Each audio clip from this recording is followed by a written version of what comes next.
We are looking at how to pronounce these names correctly, and we're going to be looking at how to say more names from astronomy and Greek mythology as well, because it comes from Greek too. So stay tuned until the end of the video and to the channel to learn more.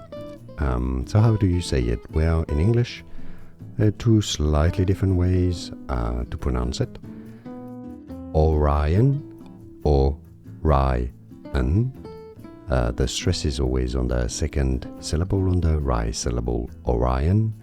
Now, it can also be said, especially in the US American English, Orion. So an sound at the beginning, or o. Orion or Orion.